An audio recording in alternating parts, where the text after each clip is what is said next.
Alors, quelque part, j'ai des cassettes, des heures et des heures de moi en train de papoter avec un très jeune Michael Connor. Mais il ne parle plus comme ça.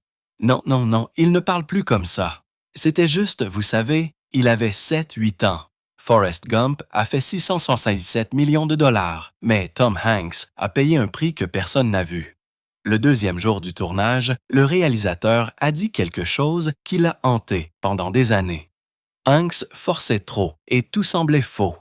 Puis vinrent les scènes de course. Malade, couvert d'ampoules et tenant à peine le coup, il a continué. L'équipe ne le savait pas. Le studio ne le savait pas. Même la réplique la plus emblématique est née d'un moment d'épuisement pur. À 69 ans, Hanks brise enfin le silence sur ce qui s'est réellement passé en coulisses. Tom Hanks est né le 9 juillet 1956 dans la Californie conquise, mais ses premières années n'ont pas ressemblé à un commencement. Elles ressemblaient plutôt à des morceaux éparpillés à différents endroits. Quand il a eu 4 ans, ses parents ont divorcé et ce n'était ni calme ni amical. Ils se sont battus pour la garde et l'ont déplacé comme un bagage. De 4 à 10 ans, il avait déjà vécu dans 7 foyers différents. Des villes comme Sacramento, Red Bluff et Oakland sont devenues des étapes temporaires. Il n'est jamais resté assez longtemps dans une école pour s'installer. En 5e année, il avait déjà changé d'école 4 fois. Il n'a jamais complètement déballé ses affaires. Il ne savait pas s'il resterait 1 mois ou 1 an. Il a dit un jour qu'il avait l'impression d'être un visiteur dans sa propre vie. Ces changements constants lui ont appris à lire rapidement les gens, une compétence dont il ne savait pas qu'elle compterait plus tard. À la maison, les choses n'étaient pas seulement instables, elles s'effondraient. Son père, Amos, luttait violemment contre l'alcool. Ils étaient si pauvres que pendant 18 mois, ils ont vécu dans un garage aménagé derrière la maison de quelqu'un à Oakland. Il n'y avait pas de cuisine, pas de thé, pas d'eau courante, juste une plaque chauffante et un robinet extérieur qu'ils utilisaient pour boire, cuisiner et se laver. Amos travaillait de temps en temps comme cuisinier, mais son alcoolisme les laissait souvent sans argent du tout. Il y a eu des périodes où l'électricité a été coupée. Tom se souvient avoir mangé du fromage du gouvernement et du lait en poudre pendant ce qui lui a semblé une éternité. En 1966, quand il avait 10 ans, il a trouvé son père évanoui à l'intérieur de leur Rambler de 1962. La voiture a été saisie le lendemain matin. Ce genre de vie lui a appris ce que signifiait ne rien avoir et pourquoi le travail comptait plus que le talent. Alors que tout autour de lui continuait de se briser, il y avait un endroit où les choses restaient immobiles, le cinéma. Pour 50 cents, il pouvait regarder des films pendant tout un week-end.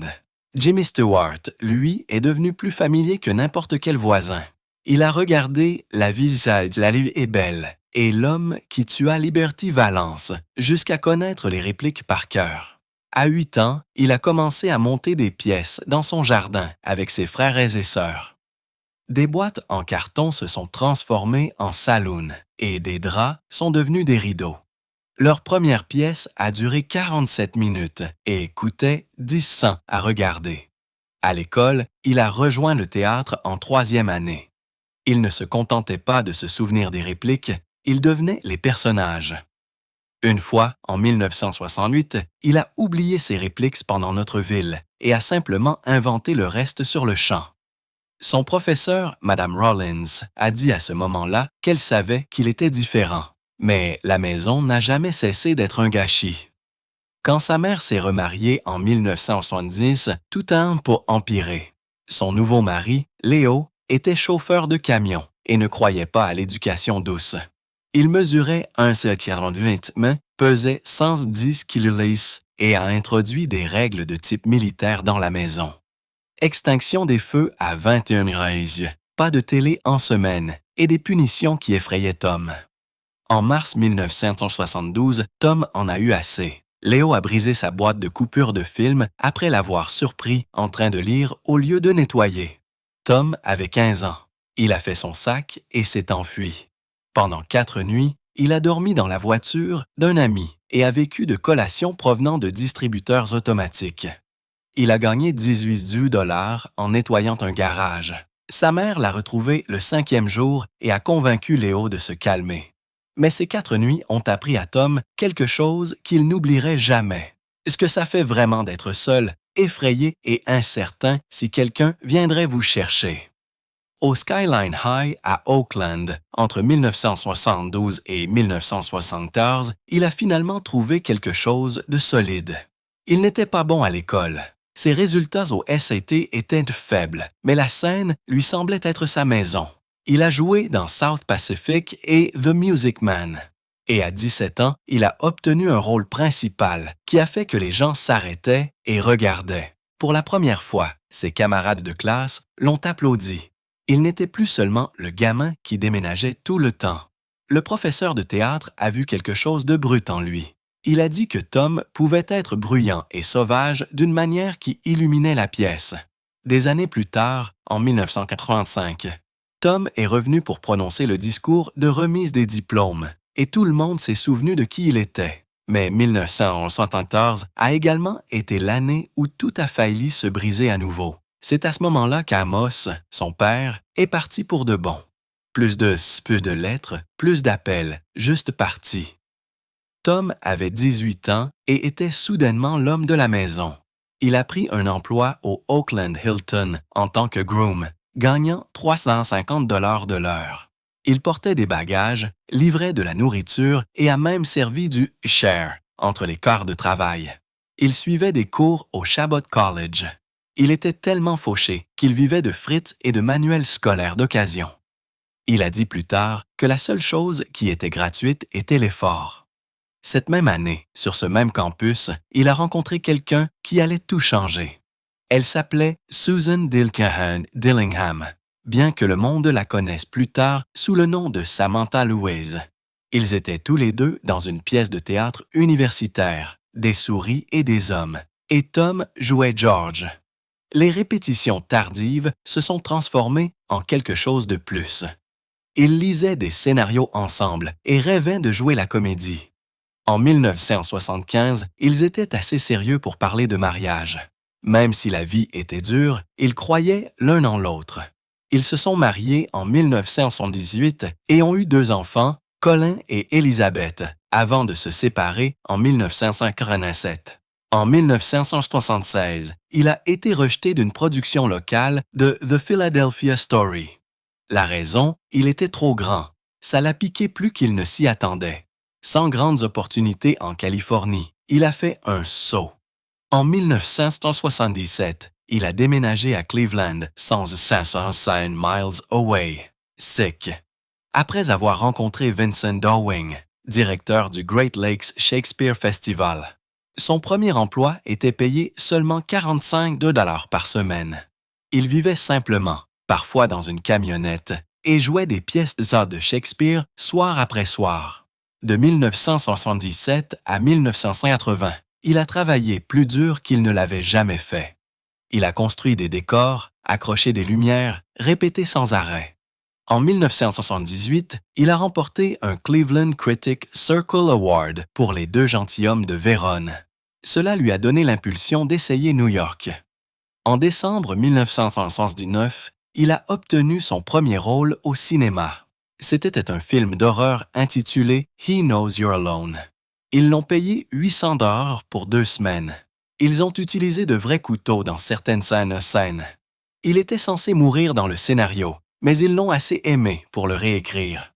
Toute l'équipe était composée de seulement 12 personnes. Le film a à peine laissé sa marque, mais il l'a maintenu dans le jeu. Puis vint une année de rejet pur. Après avoir déménagé à Los Angeles en 1969, il a auditionné pour plus de 200 rôles et n'en a obtenu aucun. Il n'avait pas d'agent, pas d'espoir. Un jour, il a auditionné pour Bosom Buddies, une sitcom où 2 gars s'habillent en femmes pour obtenir un appartement. Il ne voulait pas le rôle. Il pensait que ça le ruinerait. Alors, il a essayé de saboter l'audition exprès. Mais les producteurs ont pensé que sa nervosité était parfaite pour le rôle. Il a obtenu le rôle sur le plateau. Il a commencé à improviser et à sauver la série avec des réécritures de dernière minute. Une fois, lui et sa co-star Peter Scolari se sont enfermés dans une pièce pendant 48 heures, réécrivant des scénarios tout en vivant de café et de pizza. Il a inventé 40% de ses répliques pendant le pilote. Les dirigeants voulaient qu'il soit renvoyé. Un producteur a dit « Non, il sera une star de cinéma dans 2 ans. » Il avait raison.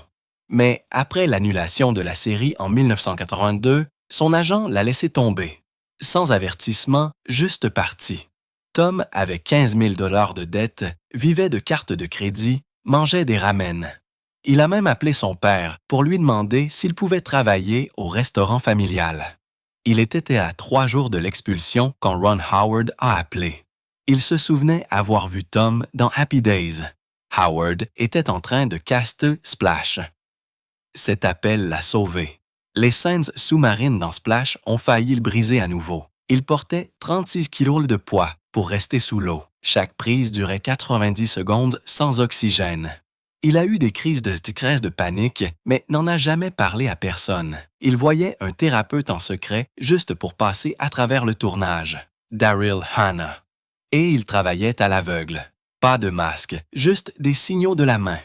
Un signal manqué aurait pu tout gâcher. Le parcours de Tom Hanks à travers les années 1980 a été tout sauf facile. En 1985, il a joué dans L'homme à la chaussure rouge, une étrange comédie d'espionnage qui n'a rapporté que 8,6 millions de dollars alors qu'elle en coûtait 16 millions. L'histoire, qui le mettait dans le rôle d'un violoniste confus pris pour un agent de la CIA, était censée être drôle. Mais elle a tellement échoué qu'elle est devenue l'un des plus grands échecs de sa carrière. Les critiques n'ont pas compris, le public s'en fichait, et cela a failli lui coûter son élan ascendant. Mais Tom n'a pas abandonné. En 1988, Big est arrivé et a tout changé. Il a rapporté plus de 151 millions de dollars et lui a valu sa première nomination aux Oscars. Cette scène de piano dans le magasin de jouets, elle n'a pas été réalisée par des danseurs. Lui et Robert Loya l'ont pratiquée eux-mêmes pendant des mois en utilisant des découpes en carton. Et après que le film soit devenu un succès, F.A.O. Schwartz a même vendu des répliques du Walking Piano pour 650 $ chacune. Ce film n'a pas seulement sauvé sa carrière, il l'a propulsé dans le ciel. 1 an plus tard, The Burbs a dérouté tout le monde. Ce n'était pas un échec total. Il a rapporté 49,1 millions de dollars sur un budget de 18 millions de dollars. Mais personne ne savait quoi en faire. Était-ce de l'horreur, de la comédie? Les critiques n'ont pas compris et les groupes de test étaient perplexes. Mais d'une manière ou d'une autre, il a trouvé une seconde vie en vidéo et à la télévision par câble. Les gens ont commencé à l'aimer des années plus tard et il est devenu un favori culte. Cette même année, Turner et Hooch a failli le briser physiquement. Le film mettait en scène un chien massif de 45 kg et Tom a dû lutter, le traîner et avoir l'air terrifié par lui, sans cascadeur et sans CGI. Il y avait 4 chiens qui jouaient Hooch et une scène où il devait pousser le chien dans une voiture a pris des heures de tournage. Le réalisateur original, Henry Winkler, a été renvoyé à cause des scènes avec le chien et Roger Spottiswoode l'a remplacé. Au final, le film a rapporté 71,1 millions de dollars, mais Tom a dit plus tard qu'il avait laissé son corps en charpie. Même après tout ce succès, Tom ne s'est pas précipité pour créer sa propre entreprise. Il n'a fondé Playtone Productions que le 23 janvier 1998. C'était bien après que Forrest Gump, Philadelphia et Une équipe hors du commun aient fait de lui un nom connu. Le nom Playtone vient d'une fausse maison de disques qu'il a créée pour That Thing You Do, qui est devenue la première production réelle de la société. Les échecs des années 80 lui avaient appris à attendre et à être intelligent. En 1993, Tom a subi une transformation brutale pour Philadelphia. Il a perdu 10 kilos en ne mangeant que 800 calories par jour. Il jouait un homme mourant du sida et le film a été tourné dans l'ordre afin que vous puissiez littéralement le voir se détériorer à l'écran. Denzel Washington a dit que le régime était extrême. Tom a dit plus tard que ce genre de rôle avait peut-être causé son diabète de type 2. Il a remporté son premier Oscar pour ce rôle, mais il en a payé le prix physique. Puis vint Forrest Gump, mais il a failli ne pas se faire. Dès le deuxième jour de tournage, le réalisateur Robert Zemeckis a dit à Hanks « Tu forces trop ». Tom a pensé qu'il allait être renvoyé. Au lieu de cela, Zemeckis lui a donné un conseil qui a tout changé. Arrête de jouer. Vis simplement dans les vêtements du personnage. Ce jour-là a sauvé la performance. Et puis vinrent les scènes de course. Hanks a eu la grippe pendant 10 jours d'affilée, mais il a quand même couru qu'il allait en perdre par jour pour le tournage. Pas de pause, pas de CGI. Les attelles de jambes ont laissé des ampoules. Et la phrase célèbre « J'avais juste envie de courir » était quelque chose qu'il a inventé alors qu'il était malade. Ce film a rapporté 627 millions de dollars. Mais en coulisses, c'était de la pure ténacité. Quand Apollo 13 a été réalisé en 1995, les choses ont empiré. Hanks et ses co-stars ont dû filmer en vraie gravité zéro. L'avion Comet Vomik de la NASA leur a donné 23 secondes d'apesanteur par plongée. Et ils l'ont fait des centaines de fois. Les 3 acteurs sont tombés malades. Hanks a appelé ça terrifiant. Des membres de l'équipe ont fini hospitalisés, mais les scènes de gravité zéro étaient parfaites. Au moment où Il faut sauver le soldat Ryan a commencé à être tourné en 1997, Hanks était déjà habitué à la douleur. Mais rien ne l'avait préparé à ça. Pendant 4 semaines consécutives, il a tiré 200 cartouches à blanc par jour pendant les scènes de la plage d'Omaha. Il y avait plus de 1000 faux cadavres, des litres de faux sang et de vrais amputés jouant des soldats blessés. La conception sonore imitait le véritable choc des obus et Spielberg n'a pas laissé les acteurs voir toute l'ampleur de la bataille à l'avance. De cette façon, leurs réactions sont restées brutes. Hanks a dit plus tard que l'expérience lui avait donné de vrais symptômes de SSPT. Il a fait des cauchemars et est devenu nerveux face au bruit fort. Pour Seul au monde, sorti en 2000, il a perdu 25 kilos en 4 mois, passant de 102 à 77 kilos. La production du film a été interrompue pendant 1 année entière juste pour que Hanks puisse se transformer physiquement. Son régime alimentaire a complètement supprimé le sucre et les glucides. Il a fait 2 heures de cardio, 6 jours par semaine. Le changement de poids était si extrême qu'il a poussé son corps dans le diabète. Il a dit qu'il ne le referait plus jamais. Ce rôle n'était pas seulement une question de survie à l'écran. Il reflétait également ce qu'il vivait hors écran. Et en 2006, lors de la tournée de presse du Da Vinci Code, Hanks a été frappé par quelque chose de pire que n'importe quel rôle au cinéma. Son fils Chad a admis qu'il était dépendant de la cocaïne depuis l'âge de 16 ans. Il avait 24 ans à l'époque et Hanks était déjà sous les feux de la rampe. Chad s'est exprimé publiquement sur Instagram, révélant qu'il était sobre depuis 60 jours. Tom avait organisé plusieurs interventions et a dit plus tard « En tant que parent, vous aimez vos enfants inconditionnellement. » Cette crise familiale a frappé pendant l'une des périodes les plus chargées de sa carrière. Dans Le Terminal, sorti en 2004, Hanks a dû apprendre de vraies répliques en ukrainien pour son rôle.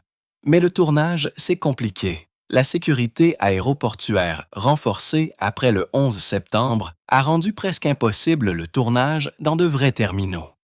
Alors Spielberg a construit tout un faux aéroport à partir de zéro à l'intérieur d'un immense hangar. Le film était basé sur un homme réel qui a vécu dans un aéroport pendant 18 ans. Alors qu'il faisait la promotion de Forrest Gump en 1994, Tom s'ennuyait tellement pendant les interviews qu'il a commencé à écrire un scénario. Ce scénario s'est transformé en That Thing You Do et il est devenu ses débuts en tant que réalisateur en 1996. La bande originale a atteint la 21e place du Billboard 200. Mais en coulisses, ce n'était pas facile. Il a renvoyé le monteur pendant la production à cause de désaccords créatifs. Le film a rapporté 34,6 millions de dollars sur un budget de 26 millions de dollars. Pas un succès fracassant, mais cela a prouvé que Hanks pouvait aussi écrire et réaliser. Puis vinrent Anges et démons en 2009. Pendant le tournage d'une scène de poursuite à Rome, il s'est cassé l'épaule. Cela a tout retardé. Le Vatican a également interdit à l'équipe de filmer dans ses églises. Hanks et le réalisateur Ron Howard ont dû recréer des églises entières sur des plateaux de tournage à Los Angeles. Malgré tous les contretemps, le film a se rapporté près de 446 millions de dollars dans le monde. Dans Toy Story 3, le doublage n'était pas seulement mignon, c'était intense. Tom a dû enregistrer les répliques de Woody seul, sans savoir comment toute l'histoire allait se dérouler. Cette scène finale, quand Andy donne les jouets, était si émouvante qu'ils ont dû l'enregistrer plusieurs fois. Le film avait un budget de 200 millions de dollars et Pixar a encouragé Hanks à improviser, ce qui a rendu l'arc final de Woody encore plus fort. En 2016, au moment même où Sully sortait, Hanks a soutenu Hillary Clinton. Il avait déjà soutenu Obama en 2008, allant même jusqu'à faire une vidéo sur MySpace. Mais cette fois, la réaction a été plus forte. Les conservateurs l'ont critiqué, d'autant plus qu'il incarnait un héros de la vie réelle dans les salles de cinéma. Il avait également collecté plus de 44 millions de dollars pour lutter contre la Proposition 8 de Californie en 2008. Certains fans se sont retournés contre lui, mais il est resté fidèle à ce en quoi il croyait. Capitaine Phillips, en 2013, l'a emmené dans un territoire encore plus intense. Les pirates somaliens n'étaient pas des acteurs. C'étaient de vrais immigrants somaliens trouvés grâce à des auditions à Minneapolis. Le canot de sauvetage où Hanks était retenu en otage a été reconstruit à partir du vrai, l'équipe de production ayant visité un musée de la marine pour obtenir tous les détails corrects. La tension entre Hanks et les non-acteurs n'était pas scénarisée, elle était réelle. La barrière de la langue et l'espace restreint ont créé une peur brute qui a imprégné chaque scène. Et enfin, dans Le Pont des Espions, Spielberg a de nouveau choisi Hanks comme avocat de la guerre froide. Ce que Hanks ne savait pas, c'est que Gregory Peck avait essayé de faire ce film dans les années 1960, mais il a été mis de côté après la crise des missiles cubains. Hanks a rencontré la famille du vrai James Donovan pour comprendre l'homme qu'il incarnait. Il a improvisé de nombreuses répliques avec la bénédiction de Spielberg.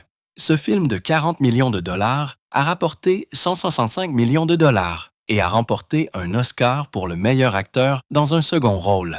Puis vint Pentagon Papers en 2017. Il a joué Ben Bradley face à Meryl Streep. Le film a été tourné en seulement 2 mois et il s'est concentré sur la fuite des Pentagon Papers. Hanks a essayé d'équilibrer le vrai Bradley avec la version vue dans Les Hommes du Président. Il a qualifié Bradley de pirate, de combattant pour la vérité. Ce film a rapporté 169 millions de dollars et a été nommé meilleur film de l'année par le National Board of Review. Tom Hanks n'avait que 22 ans lorsqu'il a rencontré Susan Dillingham à la California State University au milieu des années 1970. Elle avait 4 ans de plus et a ensuite changé son nom en Samantha Lewis. Ils sont tombés amoureux rapidement et se sont mariés en 1978. Ensemble, ils ont eu 2 enfants, Colin et Elizabeth Ann. Mais en 1944, les choses ont commencé à s'effondrer. C'est l'année où Tom a rencontré Rita Wilson pendant le tournage de Volunteers. Leur connexion était forte et s'est rapidement transformée en quelque chose de plus. Il était toujours marié et Rita était fiancée à quelqu'un d'autre. Mais en 1985, l'affaire n'était plus un secret. Le mariage de Samantha et Tom s'est effondré et le divorce est devenu amer. Dans un moment douloureux, Tom est arrivé à l'école de ses enfants pour venir les chercher, seulement pour constater qu'ils n'étaient pas là. Sa fille, Elizabeth, a écrit dans ses mémoires de 2025 qu'ils étaient déjà partis depuis 2 semaines. Leur mère les avait tranquillement emmenés à Sacramento sans le lui dire. Cela l'a anéanti. L'affaire avec Rita ne s'était pas estompée. Ils se sont mariés en 1948, juste 1 an après la finalisation de son divorce. Rita a dit plus tard qu'elle ne savait pas ce qu'était vraiment l'amour avant de rencontrer Tom. Le public ne l'a pas pris à la légère. Beaucoup ont qualifié Rita de briseuse de ménage. Tom a admis que son infidélité était la principale raison de l'échec de son premier mariage. Cette relation a commencé dans le secret, a duré environ 3 ans avant qu'il ne quitte sa famille et s'est transformée en un mariage à vie. Ensemble, ils se sont convertis au christianisme orthodoxe grec et ont essayé de repartir à zéro, mais le passé n'a jamais complètement disparu. En 2013, Tom a partagé quelque chose de très personnel dans le Late Show avec David Letterman. Il a dit qu'à 57 ans, après avoir lutté contre une glycémie élevée depuis l'âge de 36 ans, il avait finalement été diagnostiqué avec un diabète de type 2. Les médecins pensent que ces changements de poids extrêmes pour les rôles au cinéma ont joué un rôle important. Il a pris 14 kilos pour Une équipe hors du commun, a perdu plus de 23 kilos pour Seul au monde et a repris du poids pour Cloud Atlas en 2012.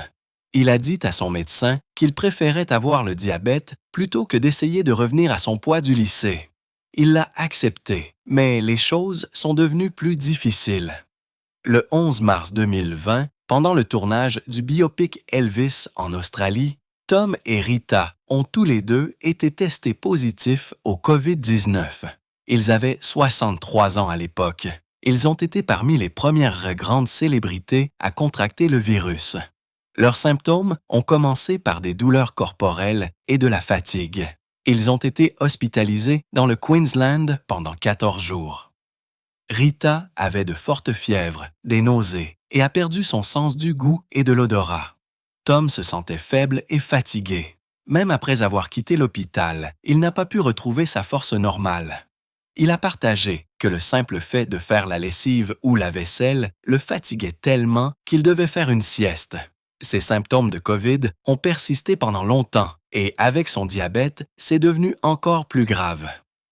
En 2015, une autre tempête a frappé la famille lorsque le fils de Tom, Chad, a publié une vidéo en ligne. Il a admis qu'il avait une grave dépendance à la cocaïne. Il a dit qu'il en avait vendu et consommé tellement que son nez s'est bouché et qu'il a même fumé du crack.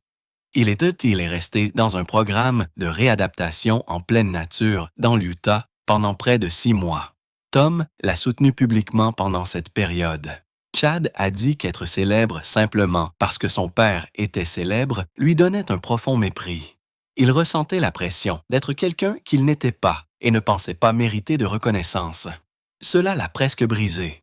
Puis, en 2014, la vie privée de Tom a été violée lors du piratage de Sony Pictures. Des pirates ont divulgué des emails personnels et des détails de plusieurs célébrités. Dans le cas de Tom, ils ont découvert qu'il utilisait Johnny Madrid comme faux nom d'enregistrement à l'hôtel. Mais ce qui a choqué les fans, c'est la découverte de son obsession secrète pour les machines à écrire vintage. Il en possédait plus de 100.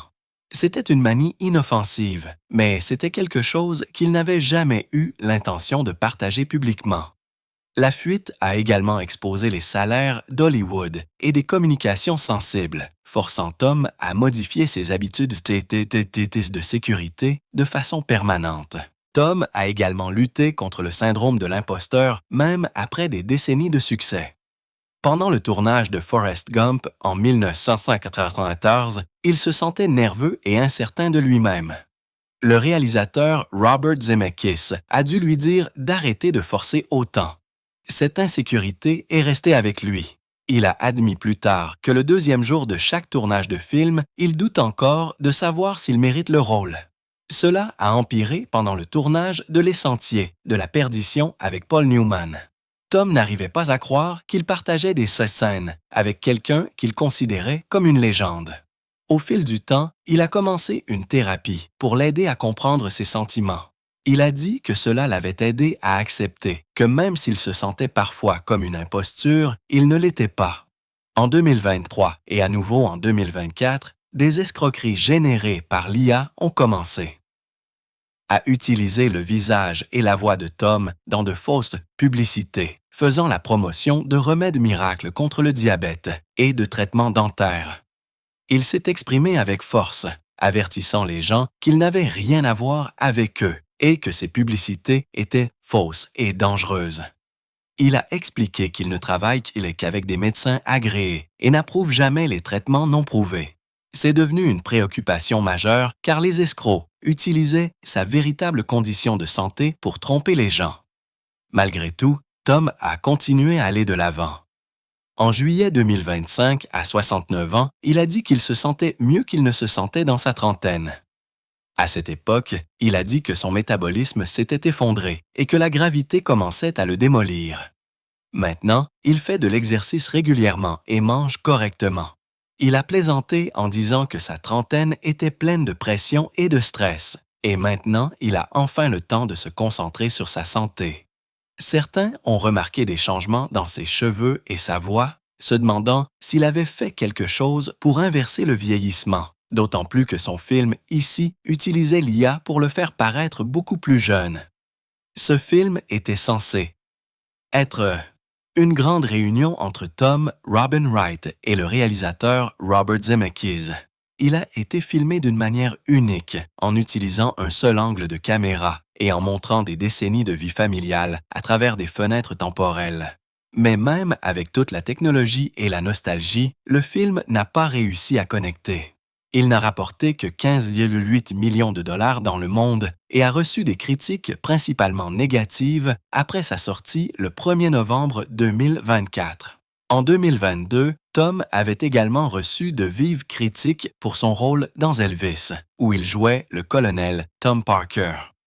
Les critiques ont dit que son accent était bizarre et que les prothèses le rendaient méconnaissable. Certains l'ont même qualifié de la pire performance de sa carrière. C'était difficile à entendre car Tom a toujours été connu pour son style de jeu naturel et cela semblait trop faux pour de nombreux fans. La réaction du public a été étonnamment dure pour quelqu'un qui avait été aimé pendant si longtemps. En 2017, la société de production de Tom, Playtone, a soutenu le film The Circle, un thriller sur la surveillance technologique. Il mettait en vedette Emma Watson et Tom lui-même.